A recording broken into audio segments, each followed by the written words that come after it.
Hey, Dan here, and this video is going to be a little different than what we normally do. I'm actually just going to go through and respond to some of the comments on the channel.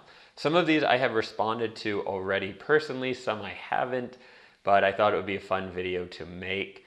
If you have left a comment and I haven't responded yet, my apologies. I got a little behind on them and now there's a backlog, but I'm doing my best to keep up. Here we go to start with. This is on the ENFP Darkside video. If you were really broke, how did you pay for the vacation? I don't think you know what broke means. Hashtag not really broke. I'm not going to get in a who can be more broke argument. No one really wins there, literally. But what I will say, there's a big difference between being broke and out of money and being resourceful and finding ways to make things happen. So if you have someone who's extremely resourceful, then they could be broke, and if they needed to help a family member, they could probably come up with $1 million one way or the other, find a way to do it. In the particular video, he's talking about when I was really struggling, when I started working for myself and had a business failure and then started again, and then I moved to Costa Rica. And yeah, I moved there with only a couple $1,000, which I put together with a couple writing gigs and furniture. So we have a comment on my INFJ jobs and career video. I am an INFJ. I'm 18 years old and still confused on what career I want to pursue. Yes, if you're totally clear what you want to do when you're 18, that's a little weird, I think, in many cases.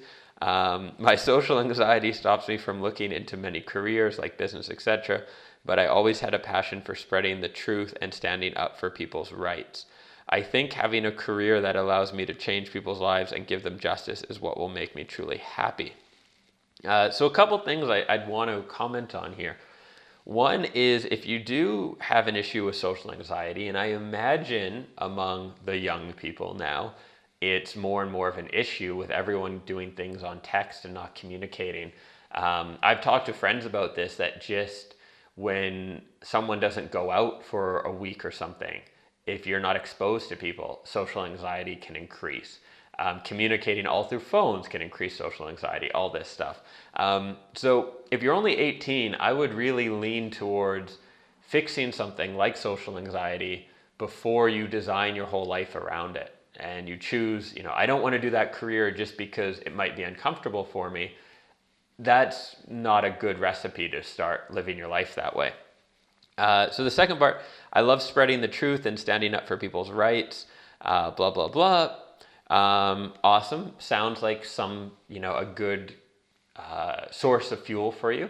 The one thing I will say is, so I'm Canadian, I'm not American, and I live in Europe now, but from what I've kind of seen in some bits of the news and that, there's a crazy mob of people obsessed with like justice in the US for weird social issues, some of which are real, some of which don't seem to be as real. But I would question, I guess, if your motive is purely standing up for justice and then you go out at age 18 or 20 or 22 looking for a cause.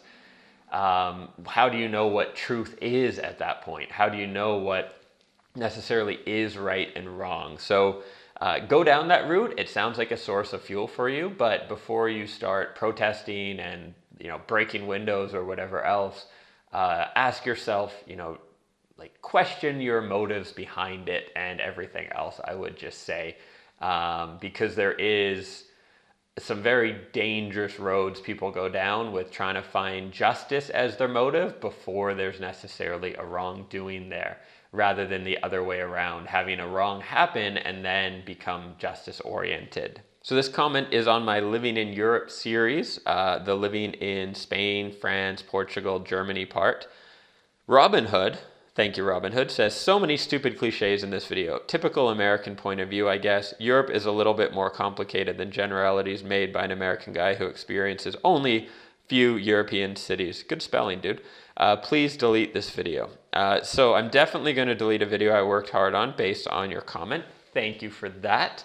The funny thing with this, and the only reason I share it, is at the start of the video series, I say, This is meant to be a very general overview for Americans who don't know anything really about Europe, and it's meant to just generalize everything, and that is not, the case. There are lots of nuances. So thank you for your very insightful comment there. So a great comment here from Andre on the Should ENFPs Work for Themselves video. Don't have too much to add. I'm just going to share it. I too am an ENFP entrepreneur. I've been in business only 2 years and have already been bored and tempted to change several times. You do have to learn how to control that. I have, however, diversified my business a bit to give me a different type of variety every day, and that helps a lot. What you said about structure, that helps me the best. I can now put in place the accountability that I need to ensure I stay on track. I just really like your point, Andre, just re-emphasizing that you have to learn how to control that.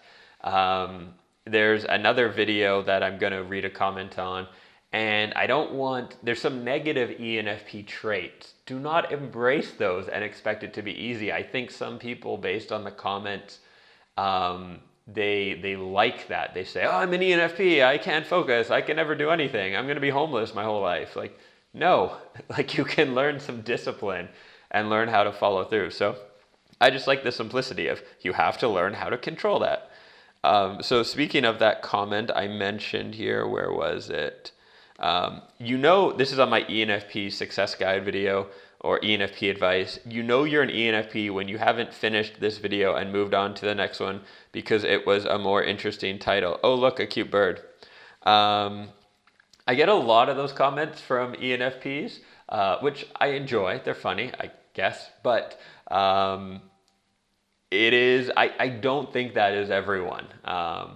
So there are ways you can train yourself to be more focused. I made a shift when I was around 22, 23, where I could never finish things before, like books or that. I'd always sort of jump around, and just made a kind of conscious shift to finish things. And it's almost more a problem the other way, where like I'll finish every audiobook I'll start, and every audiobook I start, unless it's like really terrible or that kind of thing. So if you're reading the comments, do not think that other people's challenges necessarily have to be yours. If you find some solace in the fact that other people are going through the same thing you are, awesome, but do not allow them to project onto you, because it is possible to focus and finish things. Also, when you don't finish a whole video, it sort of hurts my YouTube stuff a little bit, and then I have less motivation to make more videos. So if you really want to support the channel, just like leave the videos on playing to the end. You can not watch them. I'd like you to watch them, but that's up to you. So we have a comment on the help I'm dating an ENFP video. I have taken a break from dating because I have a lot going on right now studying mechanical engineering. I really miss my free time and it is burning me out studying all day. I have done tons of tests and I most often get ENFP. The only thing I was going to comment on, this is sort of Dan going on a rant just based on a comment, is taking a break from dating is always a weird thing to me. And people say that a lot. They're like, oh, well, I'm in school like for the next 4 years, so I don't really have time for dating. Like, literally the thing we are put on earth to do is reproduce. And so it's always seemed weird to me when people just do that, like, oh, I'm not going to be dating for a couple of years, I want to focus on my career. Like, you can't have dinner with someone occasionally, get naked from time to time. Like, it's very unhealthy not to date or be with romantic people or have sex. I mean, depending on your age, if you're, never mind, I'm not encouraging anything. But it's, I know a lot of people do this. You're not weird if you're one of these people. But I do think that it's a pretty important part of life. It's sort of like saying, I'm busy. I'm not going to talk to my family for the next year. Or like, I'm just going to stop eating. I have a lot going on in life. I'm going to not eat for a while.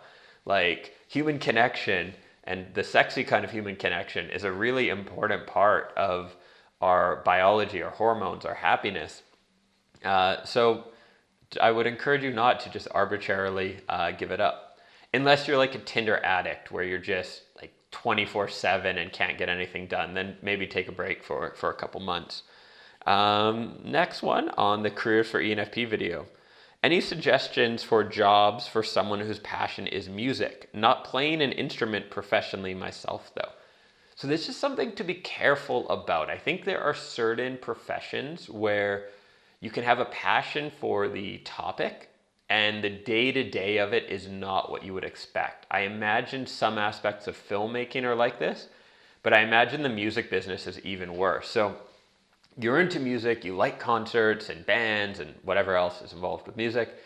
And so you're like, oh, I'll go work for this, studio, Universal Music or whatever. I'm guessing the day-to-day involves very little music except on your iPhone and is more about like paperwork, or generally the record industry, from my understanding, screws artists tremendously as well. So you're like, I love music, but I'll sort of do paperwork for people screwing artists out of their money. It might ruin that passion. So I may encourage you to look for a career you really love and then go to a concert every week or something like that. I would say even something like if you were a music critic where you went to concerts to review them, that could ruin the passion because you wouldn't be able to just enjoy the music. You'd always be critiquing and looking for like certain details or the negative, which I think would really take away from just the enjoyment. Some of my favorite movies are pretty dumb. I go to every Fast and the Furious and like organize parties to bring my friends. I get that if I was a movie critic, there might be a couple flaws in their understanding of physics. But I do not want to be a movie critic because that would ruin that experience for me. So something to keep in mind when you're trying to figure out a career is that, sometimes you can ruin a really good passion by doing it professionally. All right, so let's end it there for the first Dan reads comments and sort of answers them with rants video. If you've enjoyed it and want me to do more of these, do let me know in the comments. Thanks for watching. Catch you in another video soon.